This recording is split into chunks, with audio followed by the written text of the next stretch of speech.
So to hear Jim, what was his name? Hamill. Jim Hamill say that really rubbed me wrong.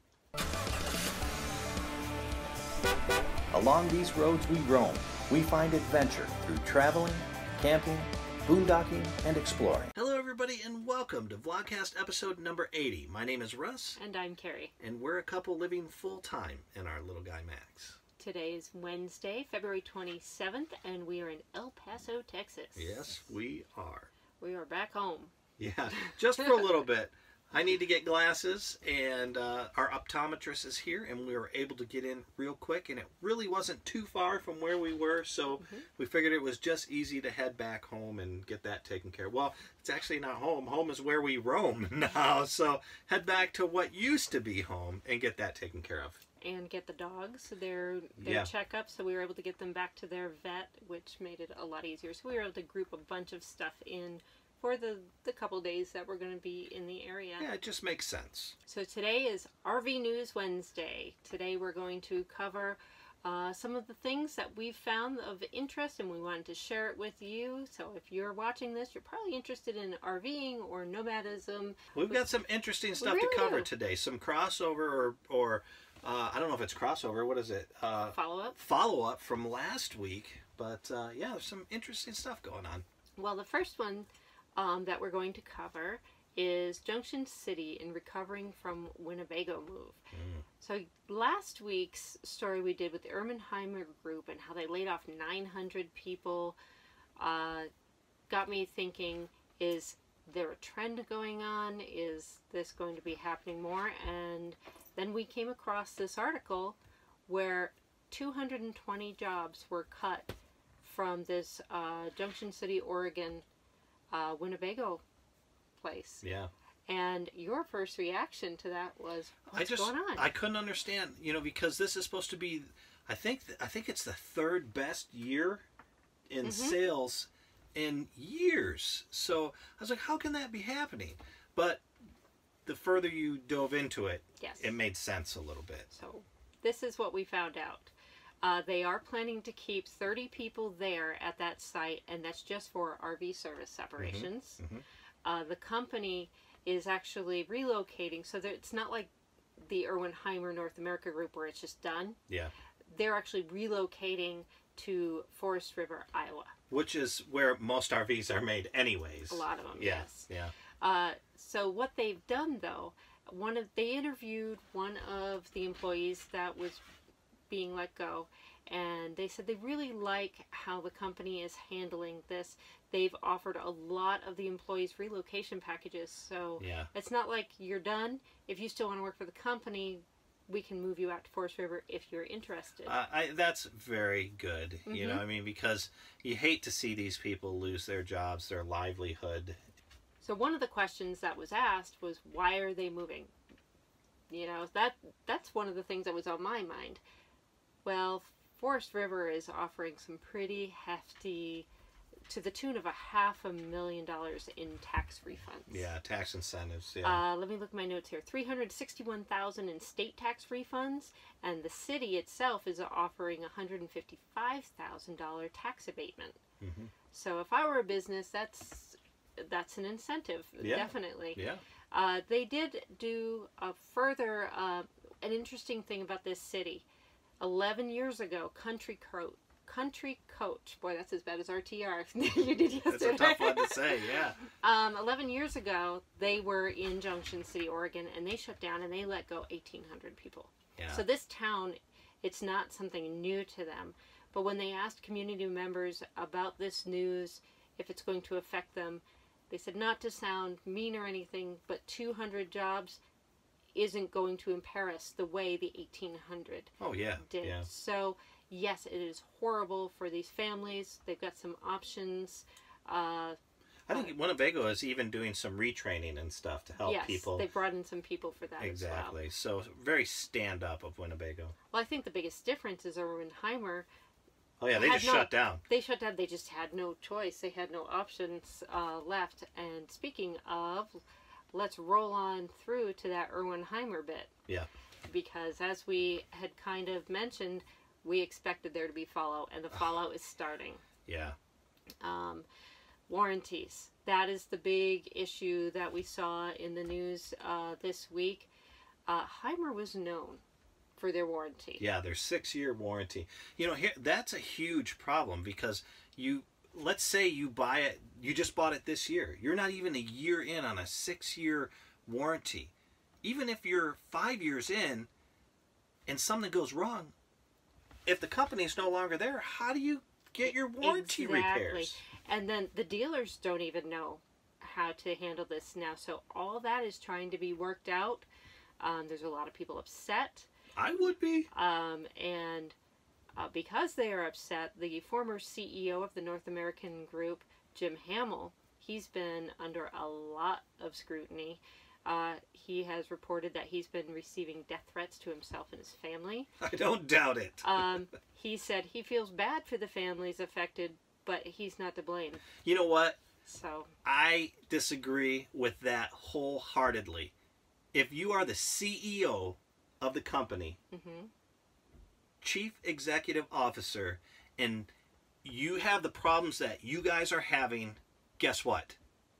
You're a problem. That's your problem. And the fact that he says, I feel bad for the companies, but that's not my fault. I'm sorry. You know, I worked for a manufacturing company, and I still contract for them. Right here, Technetics, as a matter of fact. And the CEO of the company takes it very personally. And he makes moves, and he makes cuts, and he does everything because he knows that he has 250 families that rely on the decisions that he makes. And he said that to me on many occasions. You know, everything I do, I know it impacts the people that work for me. And not only the people that work for me, but their families. So to hear Jim, what was his name? Hamill. Jim Hamill say that really rubbed me wrong. I don't know if it was a poor I don't know if it was a poor choice of words or not, but it just really rubbed me wrong. Well, they were $300 million in liabilities. And $300 million. And they had no way to pay the employees. So, I mean, it's just mind-boggling what they've done. So I've put links below on where we got this information. So now you mentioned something in talking, and I don't know if it was true or not, if it was just something that you and I were discussing the other day, though, about some states require warranty to sell vehicles. So are some of these dealers that have brand new Hymers that are still under warranty just stuck? Can they not sell the unit? That's the legal stuff that they're starting to work through. Do they purchase it and sell it under their own warranty program, or they have special insurance that they're going to have to buy? But it looks like that at the end of the day, the consumer as well as the dealer, they're going to have to come up with some other money, some other way through various insurance programs. Think outside the box. You know, we looked at buying a Hymer at one point. We did. I'm kind of glad we didn't now. I'm definitely glad we did. Yeah.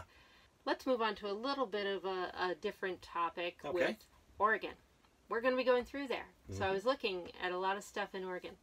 And their state parks are planning on changing up their fees. They had a killer state park season. They're actually changing prices, aren't they? Yeah. I guess what they're doing is they have their highest trafficked parks, and they're raising the prices on those highest traffic parks. And the parks that didn't get as much traffic, they're actually decreasing the cost. You're hoping that strategy to spread it out will disperse the visitors. I think it will work somewhat, but I think a lot of these places are highly trafficked for reasons, and that's because they're in beautiful areas. Yes. They're in close proximity to high population density areas, so it's a quick trip out. But I think it will work somewhat, especially for the people like us who are traveling through. You know, we might say, oh, we've heard this park is really beautiful. Wow, it's $38 a night, and this park is, $20 a night. Where are we going to go? 20. Yeah, exactly. So. Okay, so we were able to compile a list of the parks that we know are going to have their fees raised.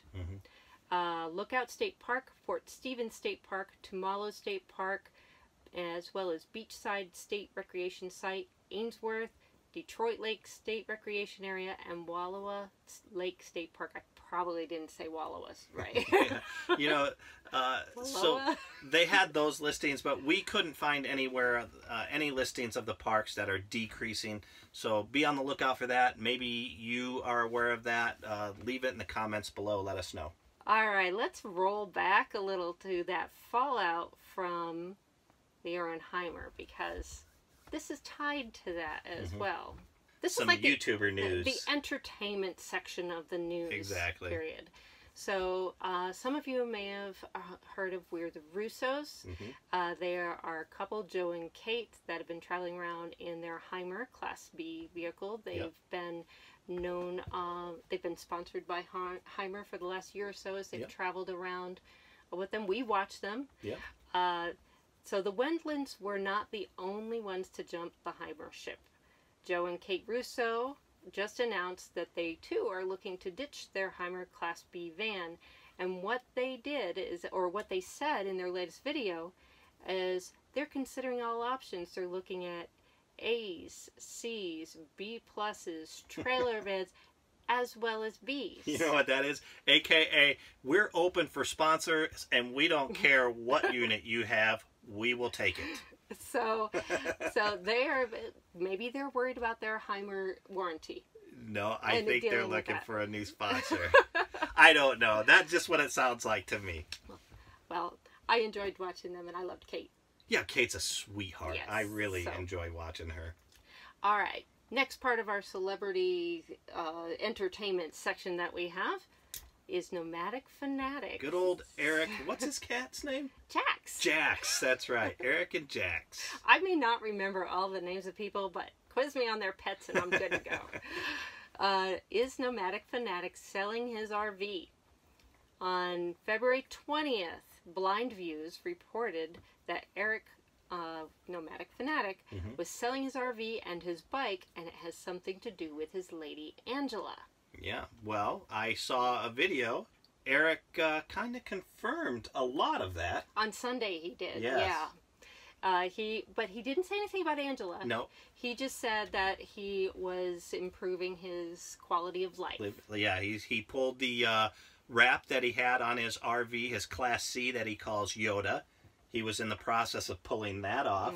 And he mentioned, I can't remember, Valcor, I think is the name of his bike. Something like that. He mentioned that he already had a buyer for that and that he will be putting his RV up for sale. He's listing it at $17,000 and it'll be in the Dallas-Fort Worth area next week. The interesting thing about that RV is he really has it set up for boondocking, because that's what he does. He does a lot of boondocking. Oh, yeah. There's a lot of extras on that RV. I think it's a 2011 or 2010, something like that. But it's a pretty good unit, and I know he's put a lot of money into it. He has. In the video, he said he purchased it around $21,000. He put $25,000 into it. He's done a lot of chassis work on it, but he's saying that included in it, he's leaving in all the GPS, the security cameras. Yeah, he's got a really neat 24-hour or 360 security camera system on that unit. RV shows that are in your area this week. We're going to run through the list of the locations. We'll put all the details with the links to each of the particular sites with all their ticket info down below. So if you are near Battle Creek, Michigan, Syracuse, New York, Oaks, Pennsylvania, Fredericksburg, Virginia, Peoria, Illinois, or Providence, Rhode Island, you have a show coming up this next week. Go RVing is showing up at local community events around you. There are 2 this upcoming week. Innings Festival in Phoenix, Arizona, March 2nd and 3rd. They will be there. There will be several RVs that I know of, but they're supposed to have a lot more stuff, so it should be fun. Check it out. And also Carnival on the Mile in Coral Gables, Florida, also on March 2nd and 3rd. So those are the things that if you just want to get out there, maybe buy a new RV, check out more stuff of the RVing life, head on out there, and we'll put it all below and also on our blog. Yep.